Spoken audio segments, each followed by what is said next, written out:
Good evening, folks, and welcome to a special edition of the Monday Weekend Wrap-Up. I am your host, CulturedLeftFoot, reporting to you live from the Motel 6 off the 101 here in California. All hell has broken loose in my town. California has been flooded, so my apartment has been completely flooded, and I am in a motel looking for a new place right now. So it's pretty fun, but I'm glad to be here talking some footy. And this is what I'm realizing. Football plays a role, It plays a role in our lives. It's entertainment. It's a relief. It helps us cope with the trials and tribulations that face us. And this weekend could not have gone better, And we'll get to what I'm talking about a little later. First, let's introduce our guests that we have on the program. Joining us to my right, or your left, we have Mr. Milothe1st joining us from Vancouver, BC. Good evening. How you doing, Milo? I'm pretty good. You guys, how are you? As good as I can be, I think. Yeah, you're doing very well. I gotta say, I would be far angrier than you are. Yeah, it's like it's a bit of surreal. It's a bit of a surreal feeling here. Just a weird circumstance. Can't really do much about. Yeah. And joining us to the bottom left of your screen, we have Mr. HoffSpur. Hoff, the computer is quite far from me. Is that a Sunderland shirt? Roma. Oh, Roma. Okay, I can't see it from my. I've got my. Oh, yes. Viva. Wait, is that this year's Roma kit? What year is this? This is their third kit this year. Yeah. Oh, nice. Pretty neat. Very nice. Very nice. How you doing, Hoff? Is it raining over there in Columbus? It was a little bit earlier. Right now, it's not. Okay. It just opened up. It was nice and sunny for a bit, but now we're supposed to have it sunny for the next 2 weeks or something. So hopefully that. There you go. And below me, we have Mr. CulturedLeftFoot. Cultured, how you doing, man? How's the pour? Is it nice and bright and sunny? It's bright blue skies, not a cloud in the sky. Absolutely lovely. Sort of wishing I was by the swimming pool, but not a cloud in the sky. Got the sun in my eye, and I won't be surprised if it's a dream. Exactly. But it's really good. Really good, thank you. I'm doing all good. Nice. Awesome weekend. Although when you said that, weekend, Hoff did look a little bit pissed off. True, it's a tough one. I was gonna say, let's start off with that. Let's start with league leaders. Arsenal playing Tottenham Hotspur, the North London derby. Hoff. Yeah. When did you become a Tottenham Hotspur fan? What was the moment? And do you wish we had the invention of time machines? For that purpose alone? Yeah, well, it's just a joke. Oh, but okay. when did you become a Hotspur? When did you become a Spurs fan? Just curious. It was it was right before. It was like the 04-05 season, I believe, or 05-06. Okay. It was right after Spurs signed Edgar Davids on a free because he's my favorite player of all time. Okay. So I was like, okay, it was hard to watch, or yeah, it still is hard to watch. It was hard to watch any English matches like back then here. But I would follow them because they had like some Americans, like Casey Keller played there. Right. But then they signed Davids, and I was like, okay, I'm committing now, and yeah, now we're here. Nice. Before we get the Arsenal point of view, let's start with the Spurs point of view. You've lost. Let's see. You've conceded at least 2 goals in your last 5 home league games. It's Newcastle, Liverpool, Leeds, Villa, and now Arsenal. Hugo Lloris with a big mistake on the first goal, and then a beautiful strike from Odegaard, which we'll get to a little later. But just to start off, what are your initial reactions? Initial reaction, I saw a freeze frame of, I think it was like 2 touches before Saka shot the ball. I was like, how is that a goal? Like, he's past Sessegnon at that point, but he's on the end line. Like, how do you get that in? Wayne Gretzky scored a shot like that once, but this isn't hockey. So I guess the first first reaction is Lloris is past it, and he has been for a while, unfortunately. Even like some of the play in the back before then, you could see something was going to happen. Something bad was going to happen because it's just lazy passing, like no vision to get the ball out. They're just like, oh, I'm going to play it over here to Long Clay or play it over to Romero, like not looking forward at all. And I don't know. Lloris frightens me more than he ever has. The worry there is that it's forced as your backup, right? It's no better. Yeah. I guess it's the devil you know against the devil you don't, I guess, at this point for Conte. My second impression is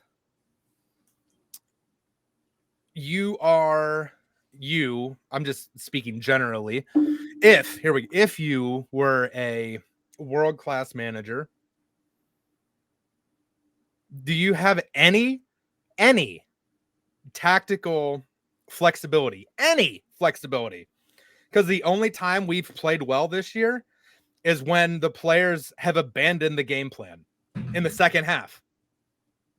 That's the only time we've looked good the whole season. Like, we don't have the players to play how you want to play, guy.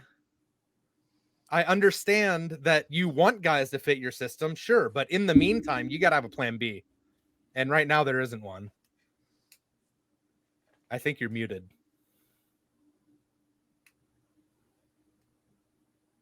I think I was, and now There not. you go. No, big. I learned your nickname is Second Half FC. I learned that. I learned that this weekend. I also learned that you guys gave a debut to Papa Matar Sar, 20-year-old from signed from Metz. He looked good. That's really good. Yeah. One positive there. That's all I could really take from there. Before we move on to the other side, anything else you want to add? Big move was Sessegnon over Perisic. Little inexperienced versus experienced choice there. I just think he was trying to match pace as best he could because, I mean, Perisic is going to wear himself out chasing Saka the entire he'd probably play 60 if he started. But yeah, yes, Lloris put the ball in the net, but I blame, 60% of the goal on Sessegnon because he just defended that terribly as well. So, yeah. All right. Well, condolences to Tottenham. Yeah.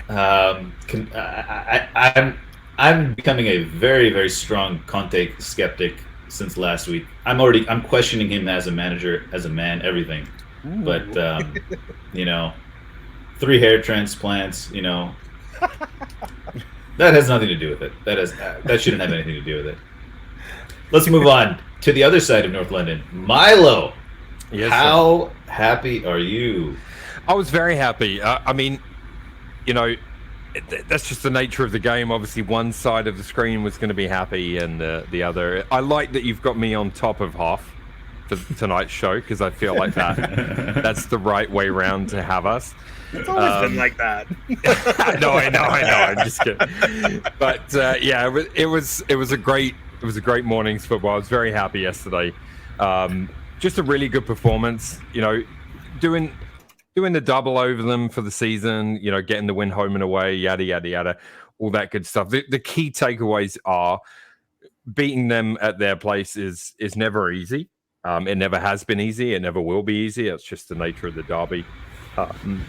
But I thought, and the other key takeaways, the 3 points and being 8 ahead, capitalizing on City losing to United, which we'll get to.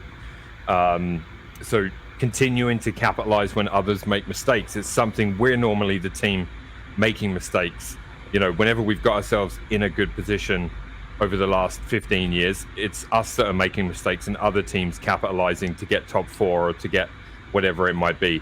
So it's really nice that the team is good enough now to, and they're just playing really well, right? They're playing really well. The camaradade's there, the morale's there.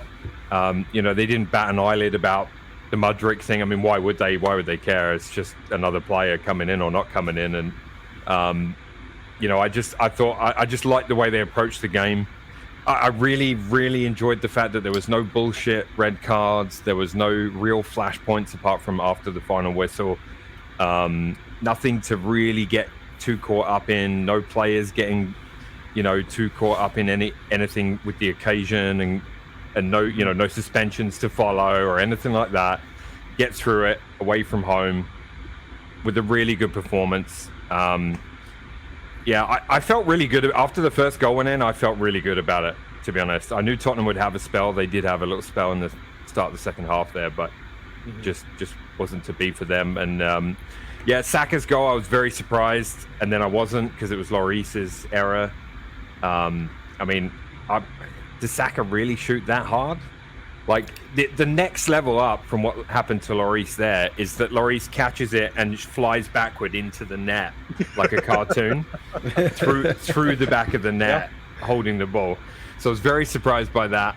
And then Odegaard's goal was wonderful, and I just wish that party volley had gone in, because that would have been one of the goals. That would have been one of the all-time North London derby goals, and it would have been up there on the Premier League goals list too, because that was a hell of a volley.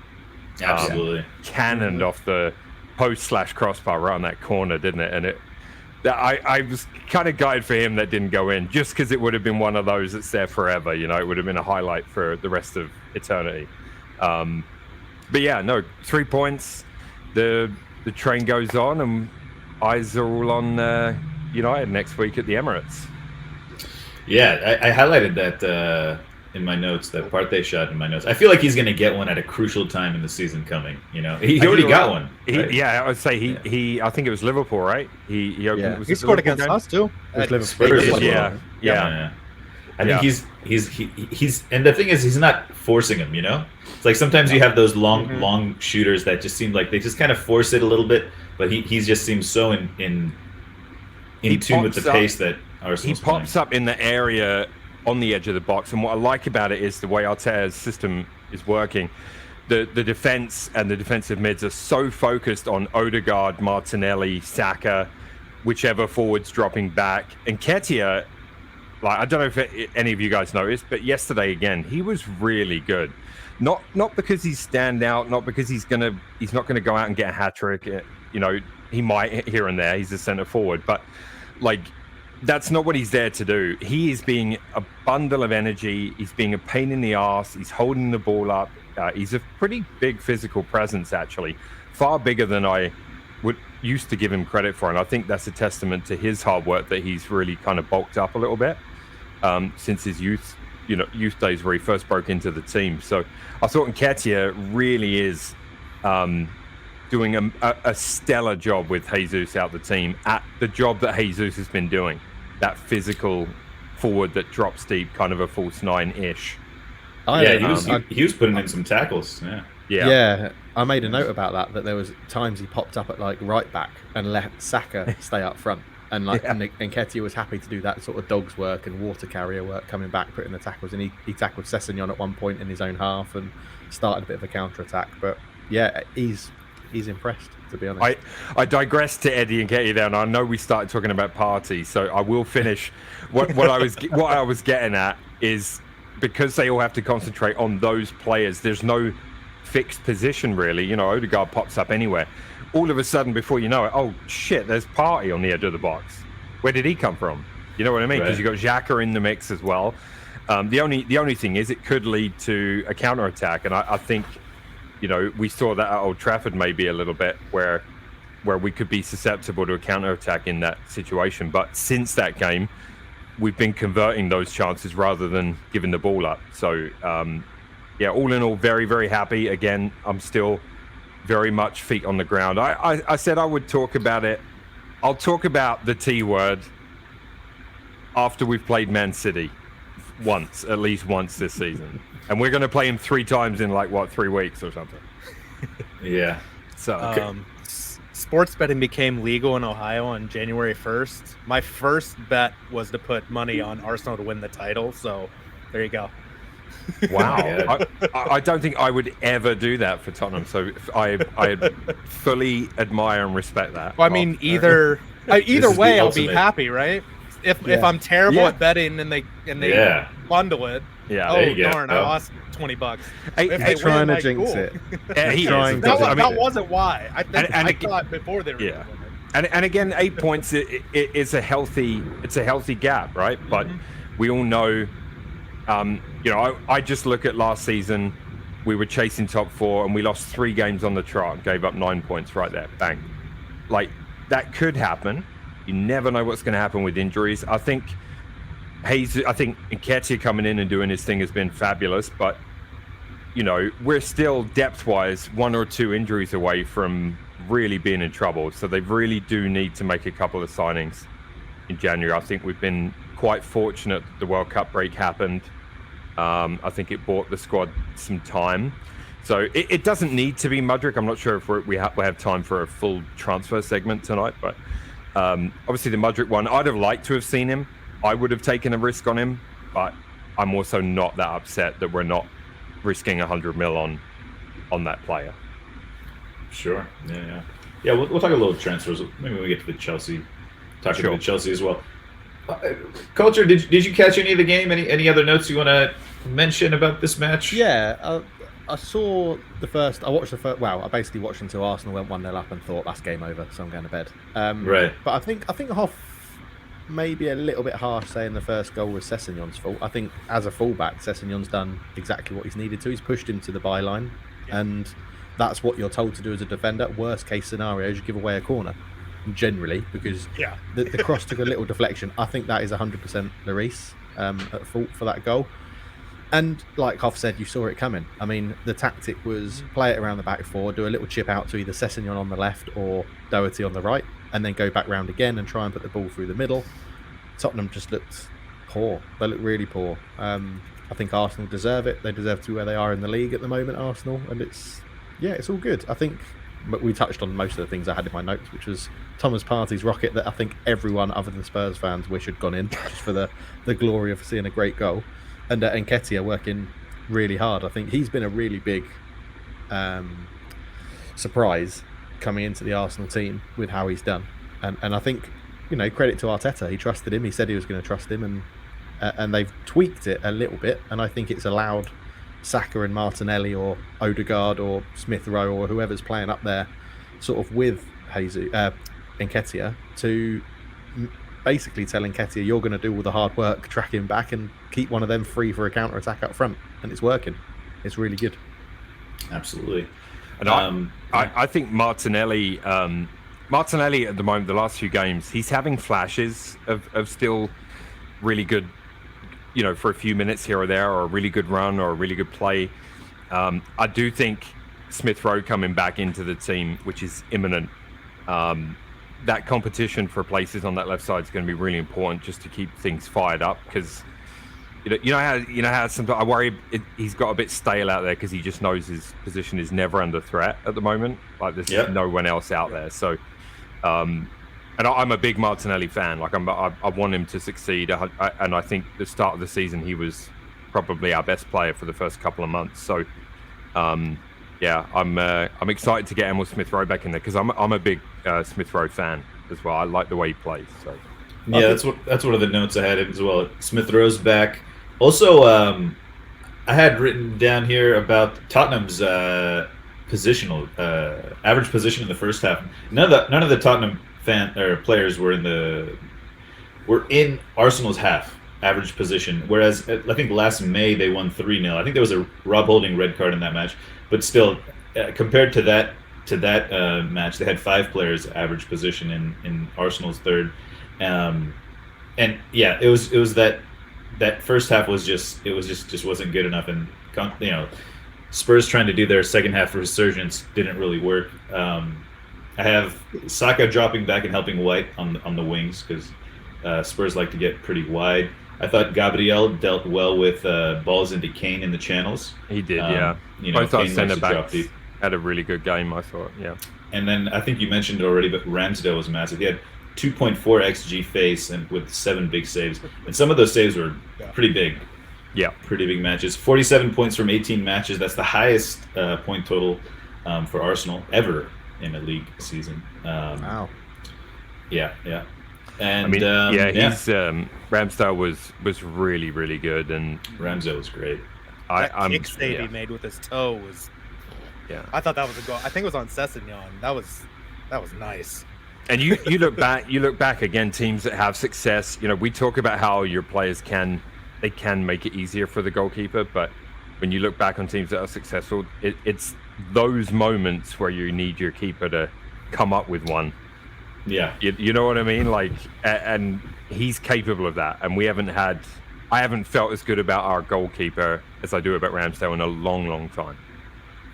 I think that's the crucial thing, right? I mean, if Lloris doesn't have that mistake, that game could have finished 0-0 because the defence probably would have had a bit more confidence with Lloris behind them if he doesn't make that mistake. And they're under pressure. Arsenal probably would have won, but I think that is crucial, and that game shows how much the goalkeeper has an influence on a team, let's say. And I agree with you. I think Ramsdale's probably the best since David Seaman that Arsenal have had. I think he's better than Lehmann. I think he's more controlled. Yeah, like I liked Lehmann, but he was a liability. There was a reason he was called Mad Dog Jens. There was. Yeah. That's Lloris's 4th error leading to a goal this season. I saw a graph of his shots faced versus shots saved, and it's just a nice gradual downhill curve. That's a couple of weeks ago he was one penalty shootout away from winning the World Cup, and then he retired from France, and now this is just it's a tough one. But yeah, let's touch on some other Arsenal news and kind of we can touch a little Chelsea as well. Mudryk, big signing. I have written down here a couple things about this. He's got £100 million move to Chelsea, hijacked by Chelsea. His move to Arsenal. The Ukrainian, or what was he? Okay, never mind. He was what was he, Milo? He was a. I don't know what the Ukrainian. Hopefully, the Ukrainian Pepe. Okay. All right, never mind. We won't go into something about terrorism, but. What I think was after all the misses, right, in the summer, Beohly had, right, Lewandowski, Ronaldo, Rafinha. There's a Koundé. Let's put that as a miss. We'll put the Aubameyang as a miss as well. Yeah, fair enough. There was a couple others that he missed out on. I think Pavard was. I can't remember who else. They tried to get Richarlison right before Richarlison, exactly. I think he didn't want to miss this one, like he just went. There might be a little bit of that, right? He was really trying to get them. I have an interesting little thing I read about. Before Arsenal signed Aaron Ramsdale, they were all set to buy David Raya from Brentford. Before Arsenal signed Ben White. They were all set to sign Jules Koundé. Maybe if the Vlahovic transfer had gone through, maybe they wouldn't have signed Jesus. And before signing Zinchenko, they were going in for Lisandro Martinez, I believe. But with this Mudryk case, they were going for Rafinha at first. And when Rafinha was taken by Barcelona, apparently, Mudryk became their prime target. But now they've missed that target. But you never know. Like, the next target that you guys signed to fill that void might be what you need, at a better price.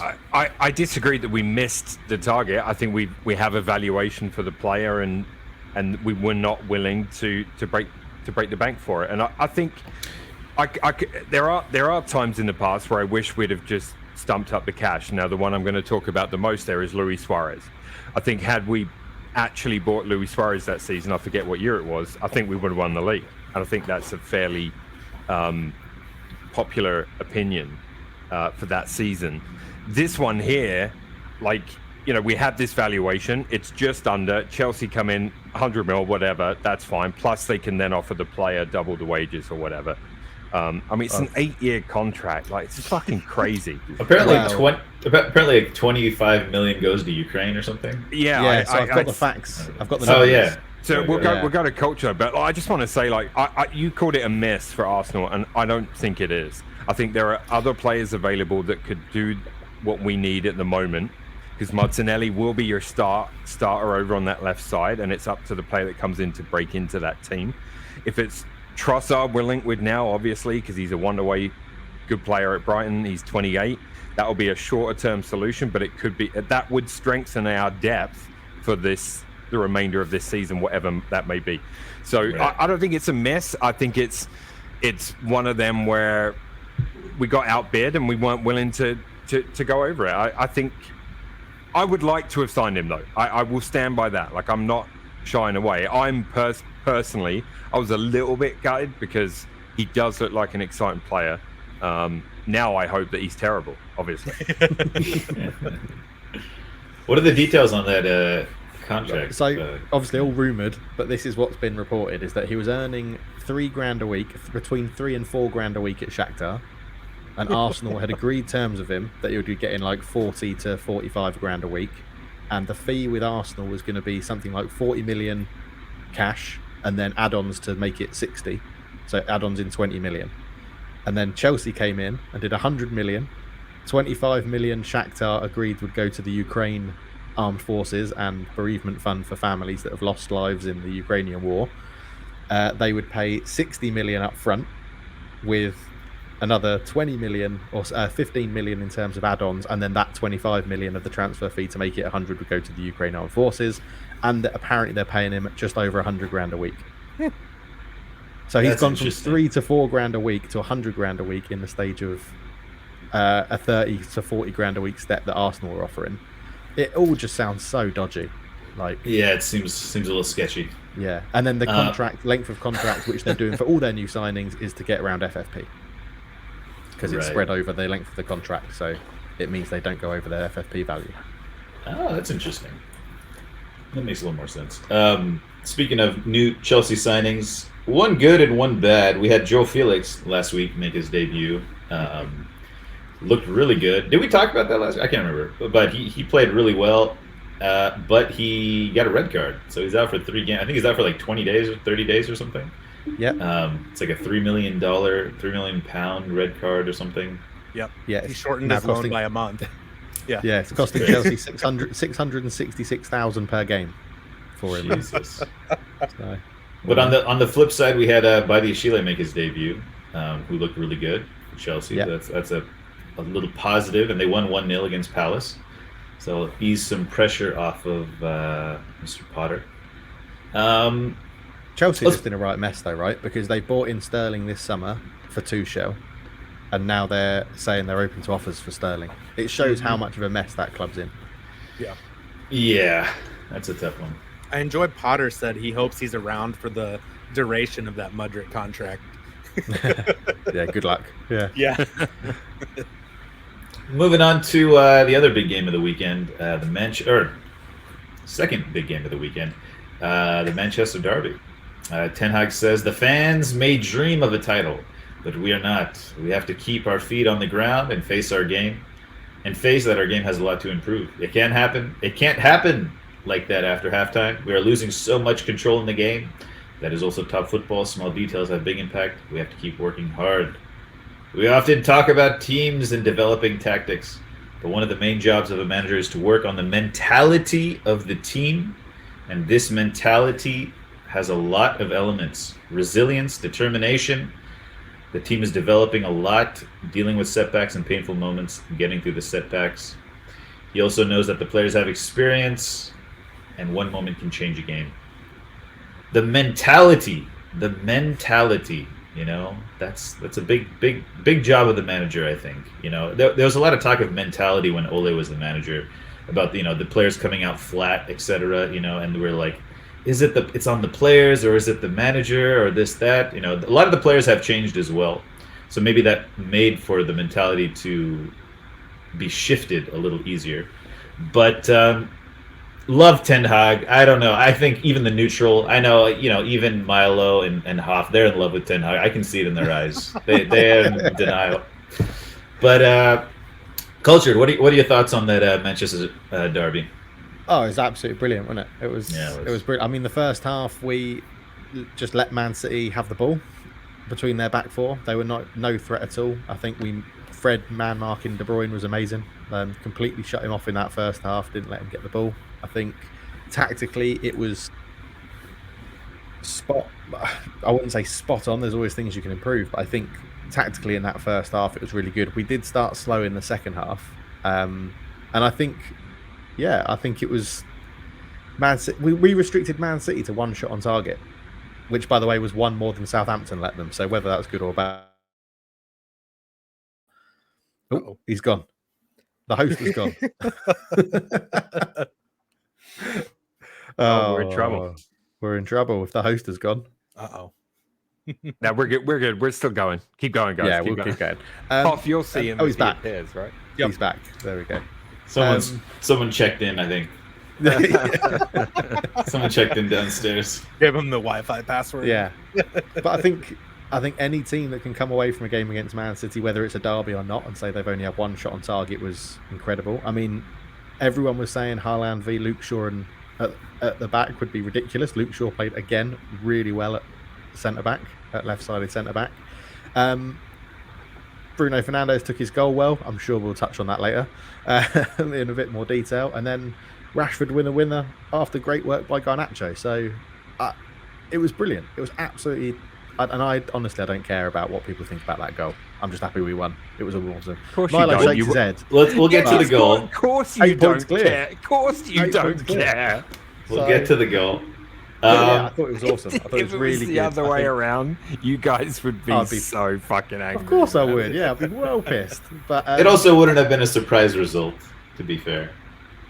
I think the surprise result of it, because I was happy with the draw. I would have been delighted with a draw at that stage, and I think getting a win. And I don't think Man City played. I think we stopped Man City playing well.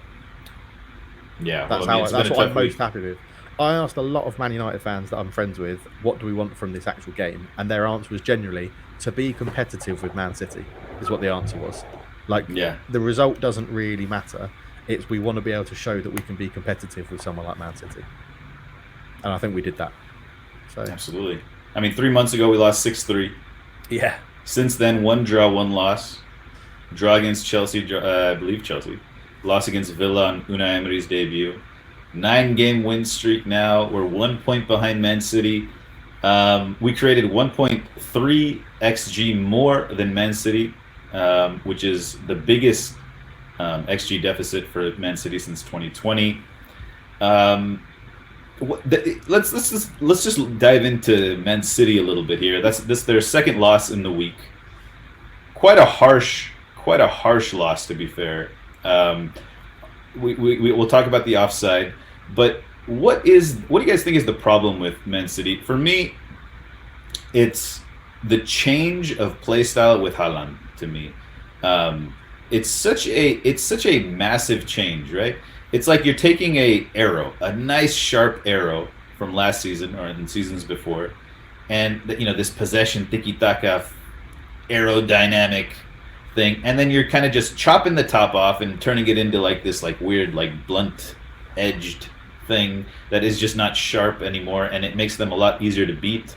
They don't feel as strong in possession with him up top.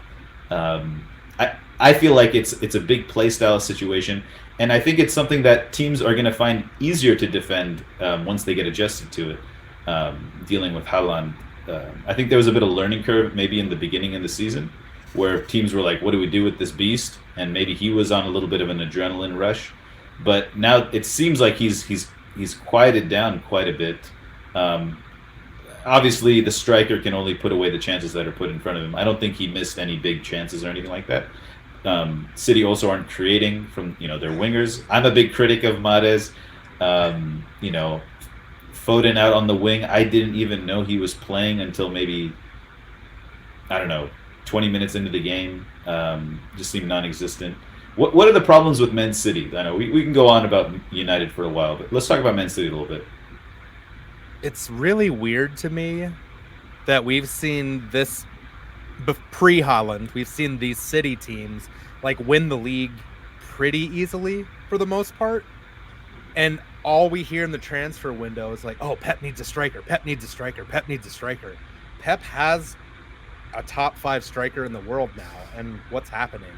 It's so strange to see, because when the striker's banging him in, it's a lot easier to win games. But like you said, they're not creating. It's so weird. I think, for my point of view, is I think obviously Haaland's goal scoring record is incredible, and I don't think Haaland has technically made them worse. I think what they're trying to do is feed Haaland the goals too much. They're trying to force the ball through, whereas before it was quite fluid. It was Mahrez would drift in, Sterling would drift in, Jesus would be there and drift out and in. And in a way, Alvarez will suit that system a bit more. But I think what they're doing is, oh my God, we've got someone that can score 19 goals in his first 13 league games, whatever it was. We need to just keep getting him the ball because he's going to get the goals. And I think that's backfiring on them a little bit now. Because, again, tactically United, they left so much space for a ball into Haaland's feet, and Man City just wouldn't do it because it's not what they want to do. They want to get the ball wide and put the ball into Haaland, or get the ball into Haaland around the box. They don't want him dropping deep and playing it into his feet. Mm-hmm. And it was really interesting. I don't think Haaland's made them worse. I just think the players are now, or maybe the manager, is the attitude is get that ball into Haaland in a goal-scoring position, rather than, it doesn't matter who's in a goal-scoring position, give them the ball.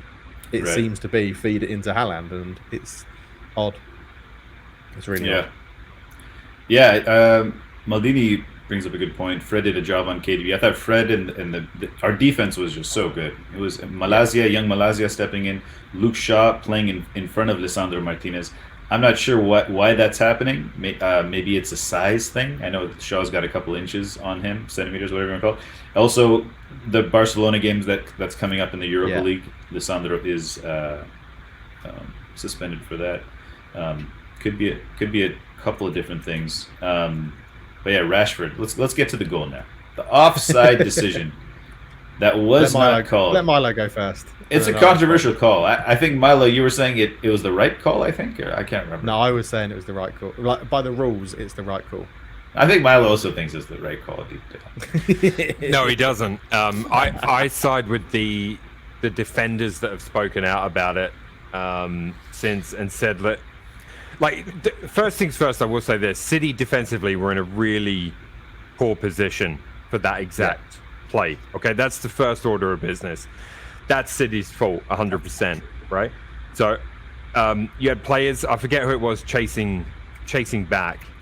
But anyway, my point is they're 100% got eyes on Rashford, okay? 100%. One of those defenders, maybe two of those defenders, 100% eyes on Rashford. The key question for me is not whether he touched the ball, it's whether he interfered with the play. And in my opinion, he did. So that's all I got to say about it. There's nothing else to it. My thing is that Akanji steps up to play Rashford offside, right? And if you paused it there as the ball was played, Rashford is offside. But if he left the ball then and didn't chase it, and Bruno goes in and score, it's a legitimate goal. It's a totally legitimate goal. If Rashford just went, I'm offside, and stood still and did that thing where they put their hands in the air, then that's fine. Even if Akanji's out of position, I don't think that matters because he hasn't gone to play the ball. Agreed. The issue is I don't think any of the defenders are catching Rashford. Like, whether he plays the ball or not, whatever, but Rashford's position interferes with Ederson because Ederson doesn't know which player's going to shoot, and that's where the offside should be called, in my opinion. And that's what I'm saying. It's nothing more than it is interfering with play because, and I forget who it was. I was listening to it the weekend talking about it, and it was a defender, and he was saying 100% he's interfering because the goalie doesn't know. The other defenders, whether they're going to catch him or not, irrelevant. You know what I mean? Well, not irrelevant, but you know what I'm saying. As the rule is written, it was a legitimate goal. It was a legitimate goal because the defenders weren't catching Rashford, so he wasn't interfering with. What do they do now, moving forward? Because moving forward now, for consistency, they would have to allow teams let all the play go. Yeah, to do that. Let all the play go. And I just that's going to be a fucking problem. Yeah. The weird thing is, I don't know if we're going to talk about it, in the Liverpool game, Trent got called offside because he was following a ball out of bounds that he was in the next he game. was going to go go throw it. He was just following it to go pick it up and throw it. He didn't interfere and he got called offside. And they called him offside. Like, how how can you have both of those things exist in the same Day. sphere? Yeah, in it was the same day. day. Because the commentators in Singapore said when Trent went to do that, they were like, well, how is that interfering with play and Rashford isn't? And Right. he hasn't. He was literally going to go and just follow the ball and pick it up so they could throw it. Yeah, and then that's just But, back to our consistency Yeah. argument that we have. Yeah. Yeah, I mean, going forward, I think they just have to let it all play out, and this has to be reviewable by VAR. You got to let the ref go and take a look at the situation, because there was no VAR, right? No, there was. So every goal is looked at by VAR. But I mean, the Every goal. on-field referee should be allowed to look at the monitor for this. Yes, Like that's yeah. what I meant, not VAR. Like But this is what Milo's saying, right? It comes down to that consistency of why haven't VAR said, go and look at the monitor? I don't Like, this is contentious. Has anyone, like, how often have they looked? I'd love to know the percentage of instances that actually get looked at on the monitor in the Premier League, because it's basically none. Yeah, I feel like it's super low. Yeah, I think it is really low. Our offside video, like a side monitor, or I don't know what it's called, the monitor reviewable. I don't think they're not. But it's So the that's the build thing, up to the goal, though, isn't it? Like, Yeah, VAR. If it's No, an offside decision, VAR will just do the lines, won't they? They won't have any interpretation of the rule. It goes to the referee. So But for that interpretation, are they allowed to use the side field monitor? They should. That's what I'm saying. That, like, Yeah, you're I talking think about going so. forward, is like that should be a mandate. Like they should have to and be able to check a side monitor about these types of Like situations. you've determined he's in an Because offside they position. made that decision based Offside. on what the assistant saw and what the middle referee saw. They didn't look at any, and it came down to those two. VAR just said they were all onside, or Bruno was onside. The goal scorer was onside. yeah, I'm almost positive that the refs are under orders to review monitors as least as possible to keep the game moving, because I agree. I This was a think Howard Webb situation. So. I just think that's why we're not seeing that many reviews. If we go into review everything and then the monitor gets looked at, I don't even think it should be the ref necessarily. Like, they could have the fourth official do it. He's standing there. He's a fucking referee. Yeah, Like, fair enough. I've never thought of that. That's a great idea. Have the fourth official review the play and then tell the bloody ref, this is what happened, send him off, or don't give it, or whatever. Like, you're a referee. Yeah. Like, this is a situation where you want the right call, and like in quote unquote smaller games, you're not going to want a big delay. You want but in these big games, you want the right call. I think Jesse Marsh had talked about it. It's clear and obvious. Like, he thinks we should get rid of clear and obvious and just get the or the amount of time is supposed to be, the amount of time it takes to make the call needs to be made swiftly in a clear and obvious type of manner, not necessarily the correct manner. My biggest bugbear is that the statement is, if it's not, they can only change a clear and obvious error. Where if you can't spot a clear and obvious error in 15 seconds of looking at replays, then it's not clear and obvious. So just stick with it. Yeah. 10 seconds of replays. Replays. You can have one full speed replay and 3 slow-mo replays. And if you can't spot a clear and obvious error in that, just stick with what the decision was on the pitch. Right. That's what it should be. But, Yeah.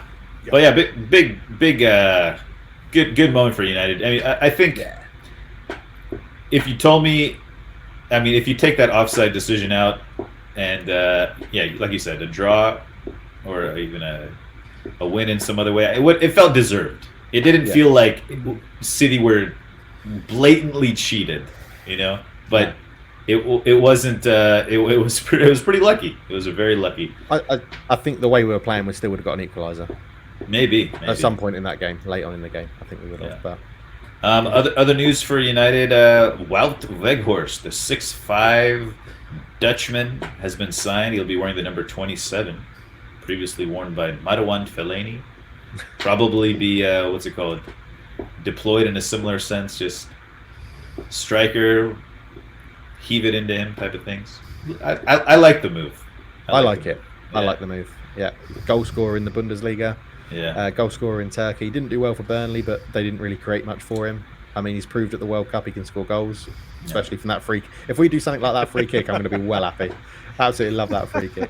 But, You get the sense that he has a good football IQ, Yeah. the way he uses his body and stuff. And this is like a blueprint for American players too. These big guys.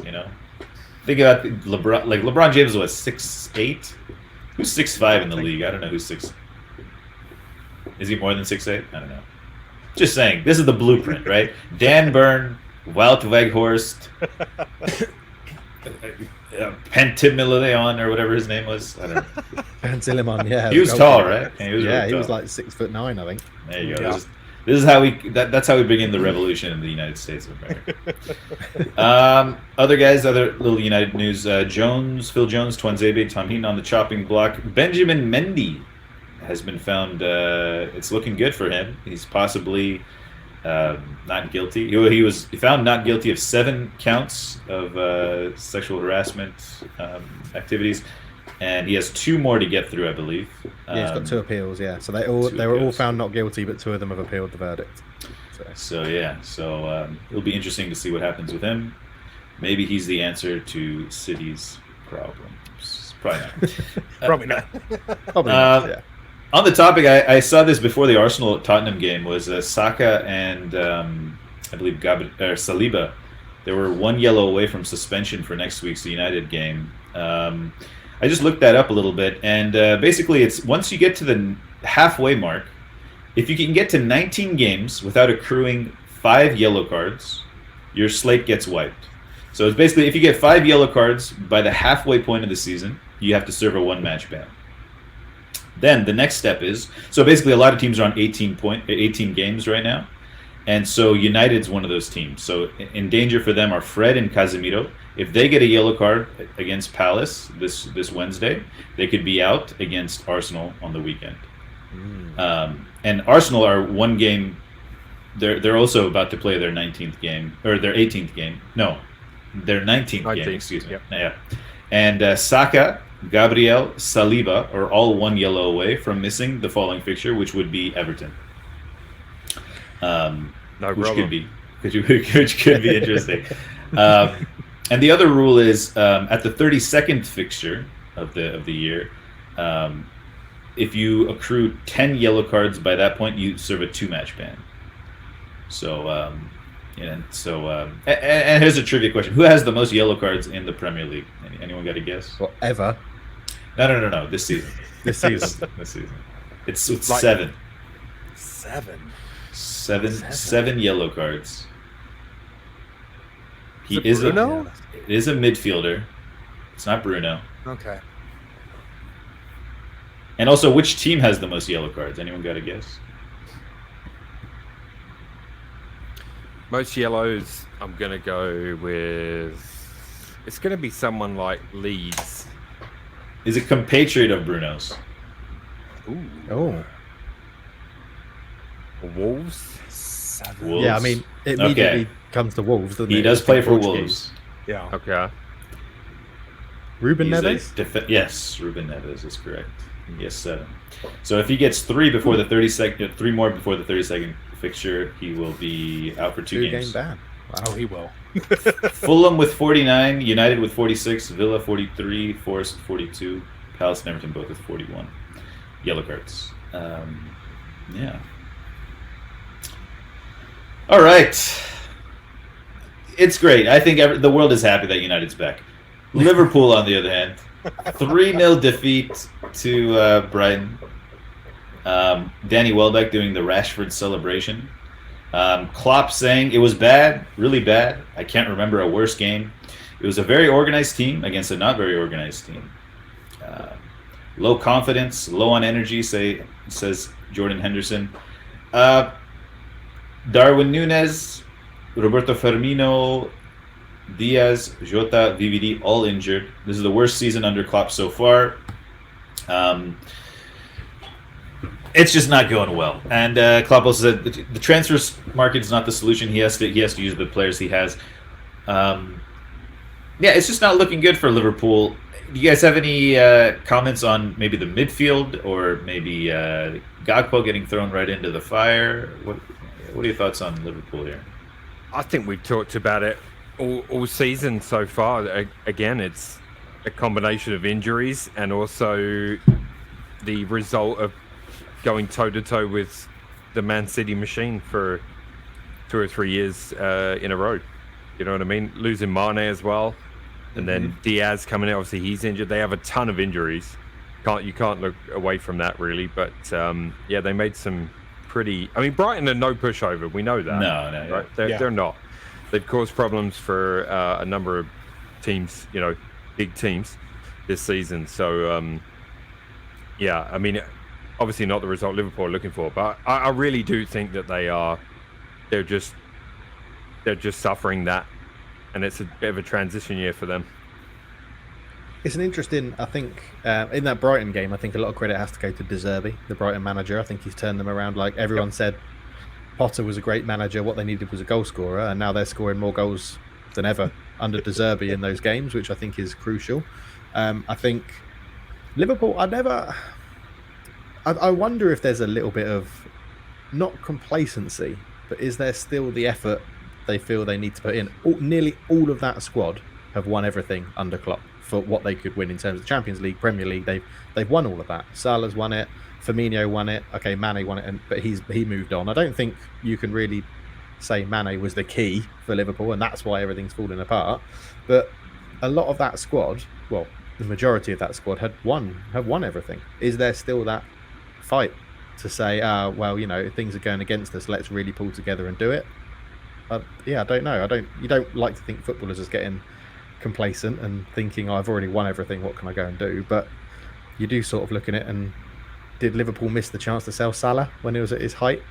Think of the money they could have got if they had sold him, and then looked to reinvent the team under Klopp, bringing in new players, and they got rid of Mane instead. But it's really interesting. I didn't expect it. It's great as a Man United fan to see it, but I didn't expect it. So yeah, they got Fabinho, Henderson, Thiago midfield.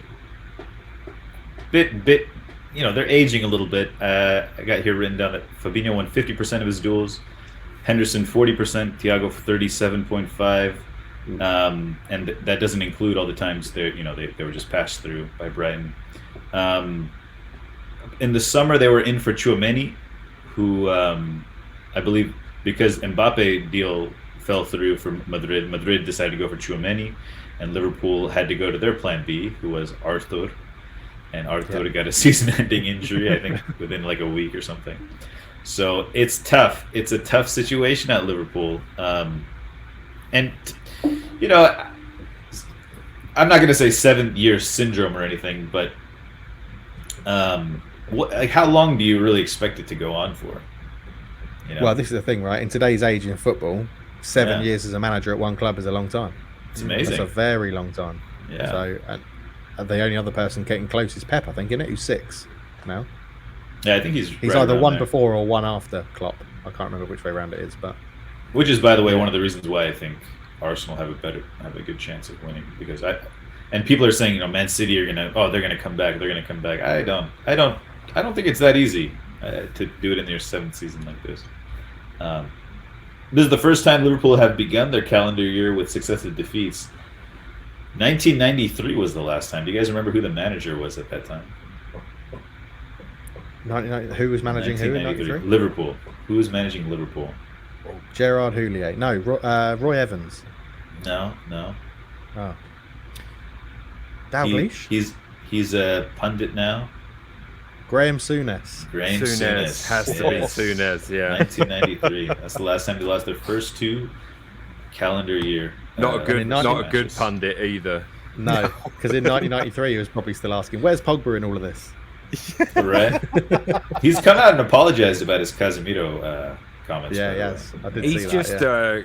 a bitter old man, Graham. Bitter, Souness. Angry old Scotsman. That's what Graham Souness is. Is he like a Roy Keane from an alternate timeline type of thing?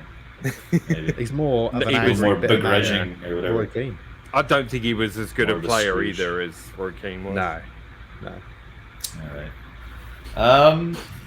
Let's move on to some other action. We had other big game of the weekend was the El Clasico, the Super Cup in Riyadh, I believe.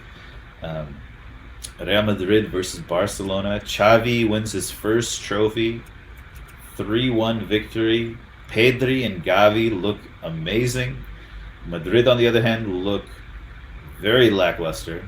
The Courtois, Benzema can't carry them forever. Benzema particularly can't carry it forever. Barca's 3 goals means that Madrid have now conceded 26 goals in 26 games this season. Barca have conceded after that goal they conceded against Madrid 7 all season. Alaba's out injured. Rudiger looks shaky. Militao, I was talking to a Benfica fan, and he was saying that I believe Benfica he played for. He was at Porto. Porto. Sorry, yeah. My Portuguese buddy. He was saying that Militao is more of a right back, less of a center back. Tchouaméni was out with a muscle injury. Camavinga tried to hop in there. He was subbed off at halftime. Mudryk off at 65th minute. Just not a great display for Madrid there in the El Clasico. But Gavi's looking amazing. Looked really good. Lewandowski screaming on the score sheet as well. What do you guys think about that? The Super Cup, being exported out to another country.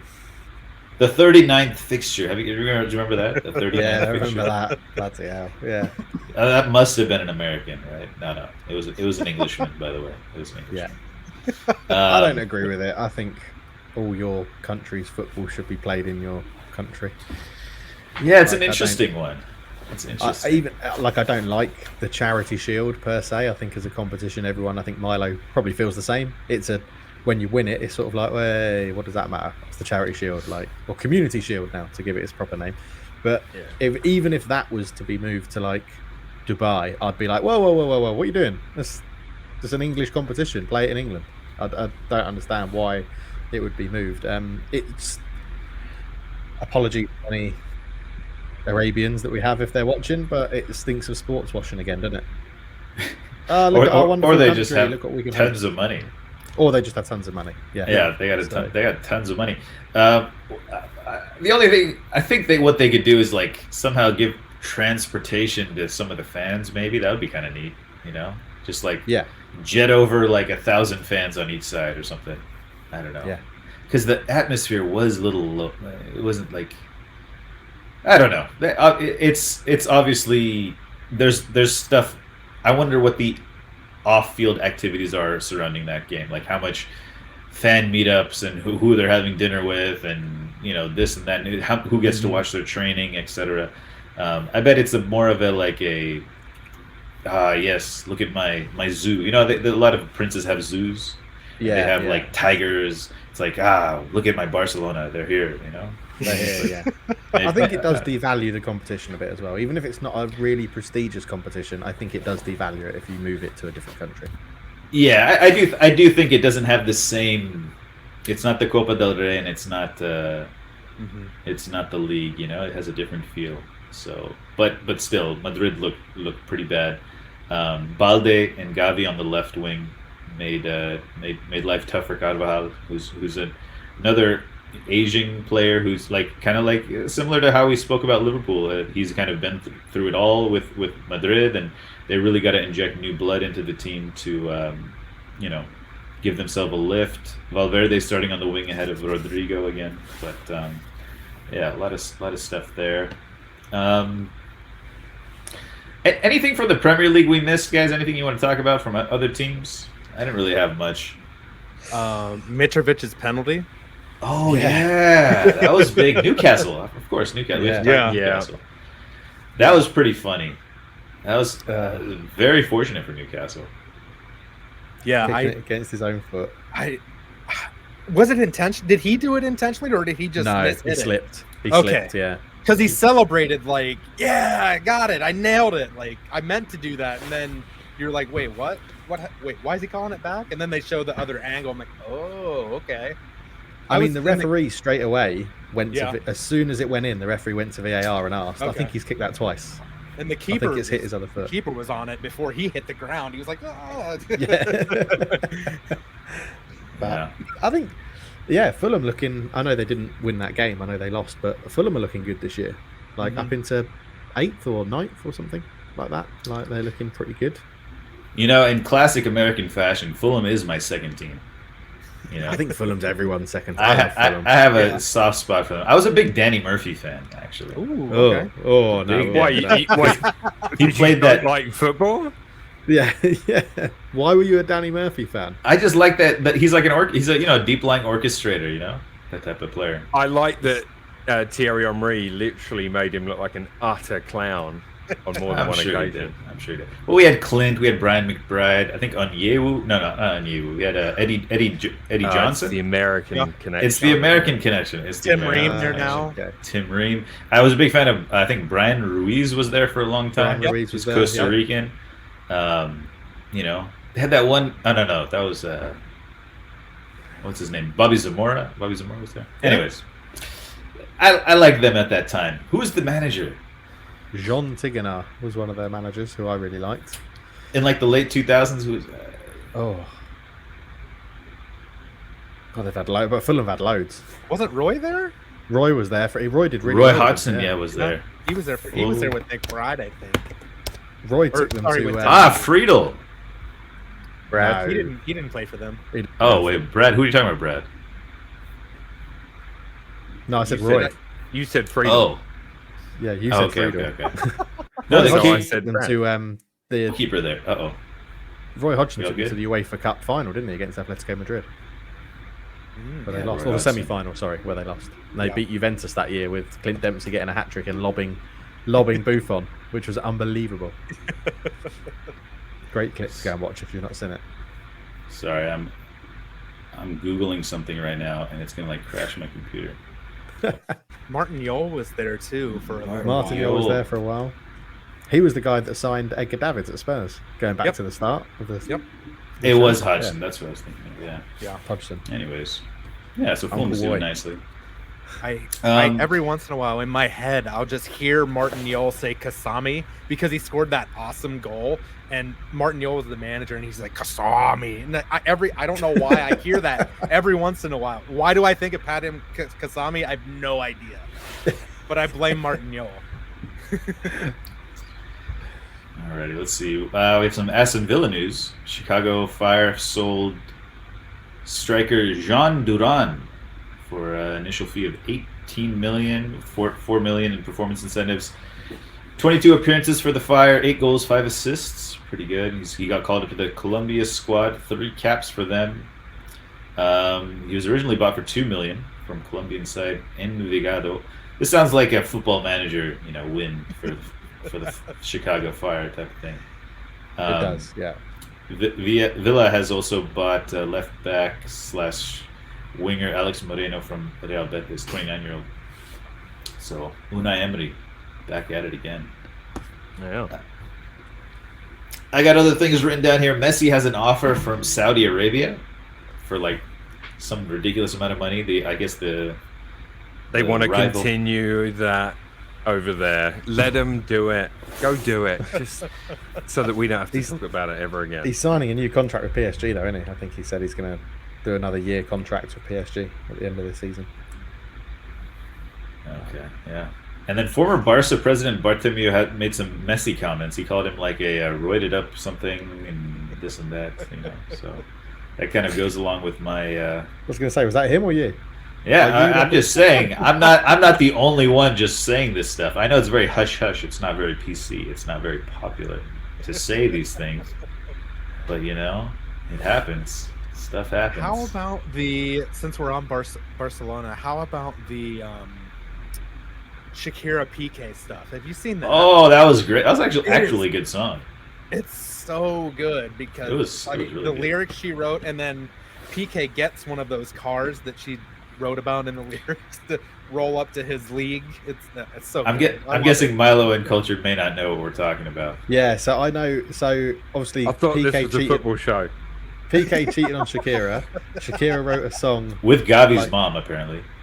Oh, really? Just to spice things up, Bloody hell. guys. Ooh, okay. Shakira wrote a song slagging him off and saying about his cars that he wants to buy, and he's got a Casio.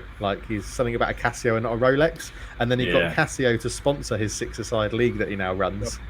And as Hoff said, got his car, that brand of car to pull up people into the Yeah, league. she said you got rid of a whatever, for I forget what the exact lyric is.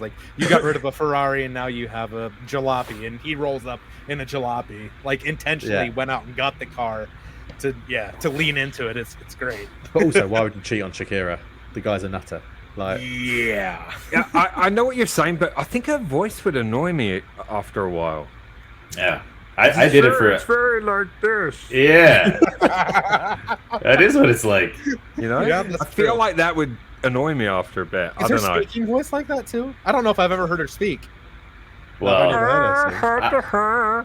You know? Because I bet it bubbles avoid up. Singing. like when she like burns her hand on the stove or Yeah, something. can we get another rendition of Waka Waka? I did clip that. I need you to send me the I can't download it from your Twitch. Oh, really? I clipped it. I need you to download it and send me the file. Okay.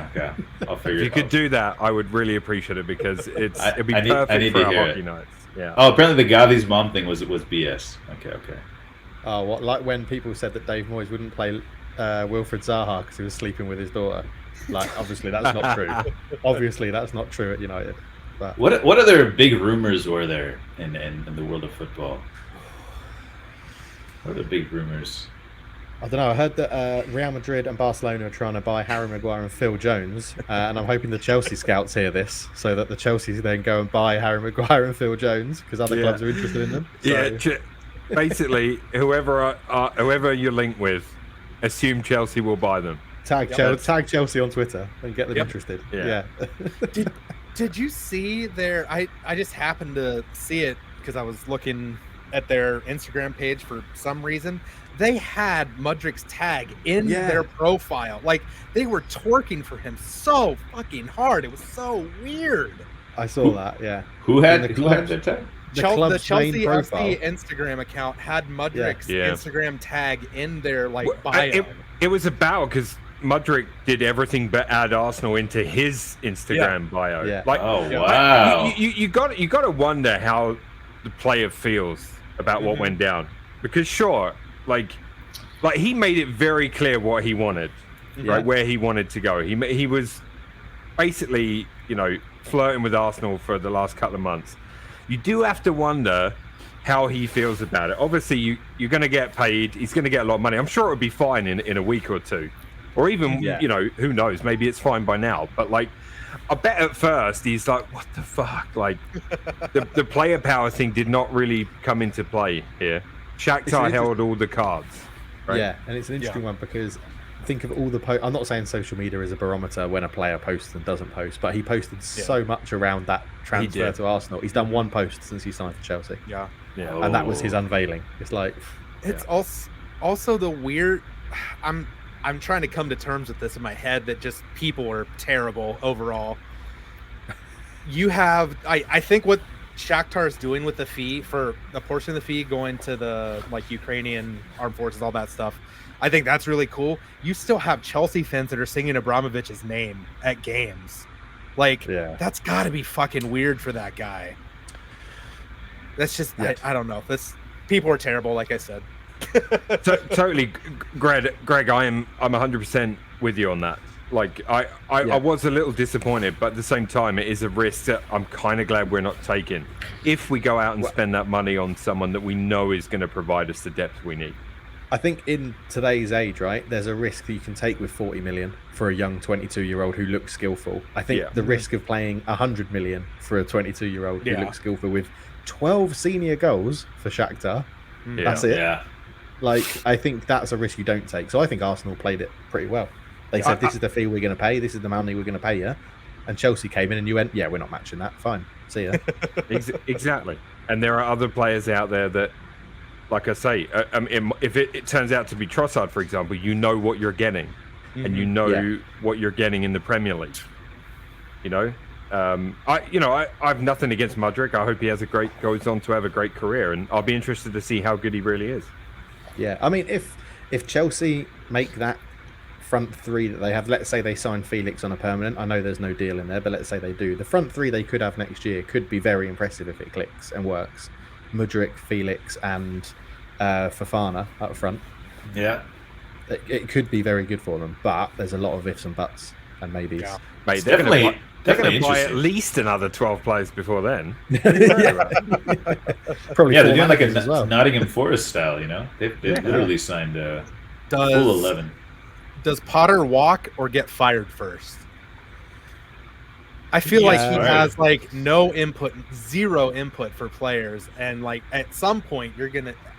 I guess if it was me, I would just be like, okay, you manage the team. Yeah. The rumor is Potter phoned Mudryk to sell him the project, and I'm like, how did Does he that know what the conversation project go? is? Well, I feel like Potter would have been talking, and Mudryk wouldn't have understood a word of it. He just would have been going, yeah, Yeah. He wouldn't have known what he's on about. But yeah, no, I think Potter gets into next year. If he starts well next season, he's fine. If he starts badly next season, he's fired. I think. If they haven't canned him by now, then I don't think they'll So can if him. they don't finish top 4, you don't think he's gone? No, I think he gets next Okay. season. I think. Sorry, Cart, go on. I think he gets the English bonus. You know, they're not gonna. When's the last time an English manager took over a top 14, top 16? Yeah, You know, they're gonna give him time. That'll always pop up. I think, you know, like, because then they'll be like, look what happened to Graham Potter, you know, or like they'll. If they fire him too soon or something like that, it'll become one of those things where, because you always talk about that, like, when are you going to give English managers a chance at the top of the league or whatever? Even Lampard got a lot longer than he should have done at Chelsea when he was their manager. He'll be at Chelsea until Southgate is gone from the England job. Ooh, That's the only thing that I think might mean he walks, because they Southgate. agree. Okay. Southgate. Oh, I think Southgate. England, they got to have Southgate. I think England's one after that. The FA wanted Eddie Howe. No way he's leaving Newcastle with how they're playing and the money he's got at the moment. I think they'll go for Potter if Southgate is fired after the Euros, if Potter's still there. Howe's like, just let me get to my next contract signing and then do what you want. Yeah, Like, exactly. let me sign that next retirement deal. speaking of England, Speaking of England managers. I wasn't going to say managers. Speaking of the England squad, I'm not driving the train, but I listened to a bunch of podcasts that started it. I am on board the Solly March for England train. I'm fully on board. Bring him in. He's playing well. We've got much better players than that. Are we going to do Serie A, Cart? Because I've prepared. Oh yes, Serie A. Totally forgot. I did prepare a. It Let's was do a big week. Let's do some Serie A rundown. Okay, massive week for those of you that tune in to this show specifically for the Serie A section. Buckle up. It started with Napoli against Juve, so that was first versus third in the table. It was a really good game, actually. Napoli, so impressive though. 5-1, they ran out winners. They took the lead through Osherman. Rebounded from a Kvaratskhelia shot, and then Oshman squared it to Kvaratskhelia for their second. Di Maria pulled one back before the half, and then after that, it was all Napoli. Romani, Osherman got another one, and then Elmas and Juve's amazing run. It was a good run as well. They went from like 10th in the table all the way up to third with that run. But Napoli 9 points clear at the top, and Juve are in third, tied with fourth, which is Inter. So that was the early game of the weekend in Serie A. So that was a big one. Inter with a 1-0 lead as well. 1-0 win, as well. Just a one goal from Martinez after 2.5 minutes, and then that was it. So we don't talk about that game anymore. Lecce 2, Milan 2. Milan held away at Lecce. Teo Hernandez with an own goal on 3 minutes. He won't be happy about that. Lecce made it 2-0 after 22 minutes.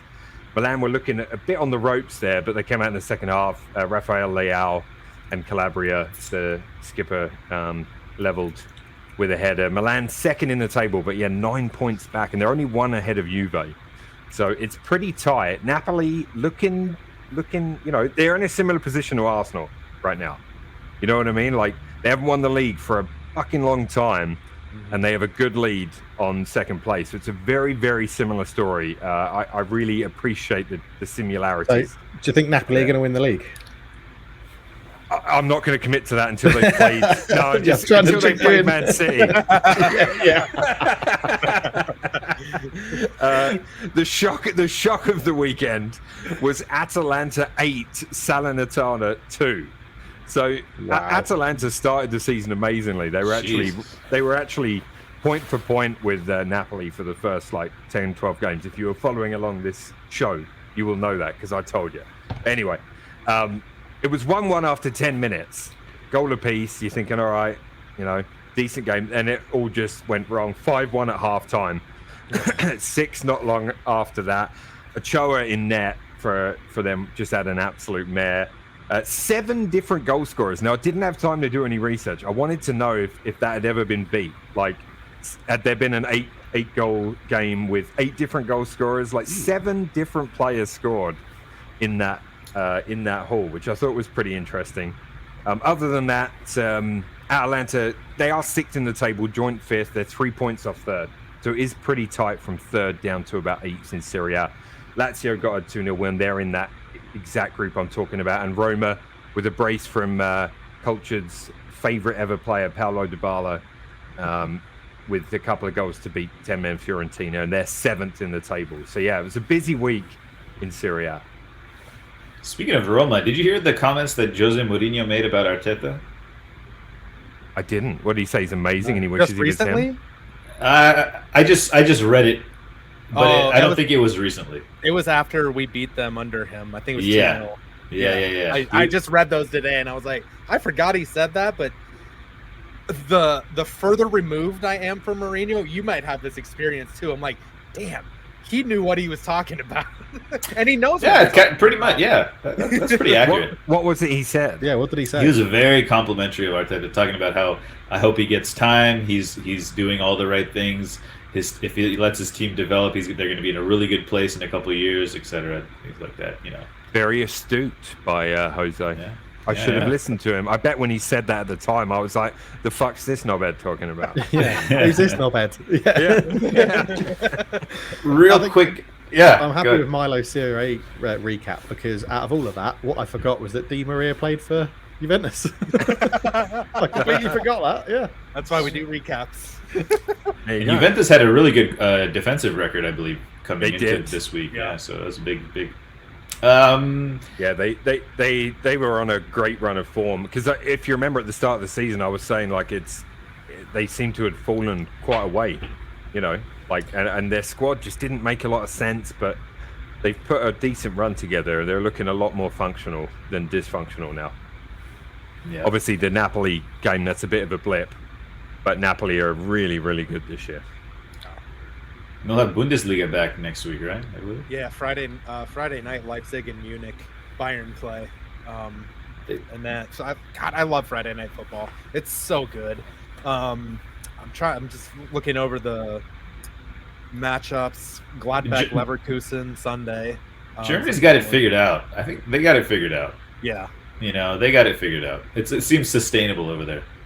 Yeah. And they don't it doesn't take over culture, I don't think, over there either. Maybe it does. I'm not sure. Anything else, guys, you want to add? Guys, for everyone watching, we're gonna do some Football Manager now for the remaining till for about an hour. We're gonna do a little Football Manager. See what happens. It's a new thing for the program, a new segment. We're gonna do Football Manager. We've all created managers. I'm not sure exactly how it's gonna go. But we'll roll with it. You have to bear with us on this one, guys. So I think we should finish the wrap up. In case let's finish the wrap up. In case you want to edit it out, or yeah.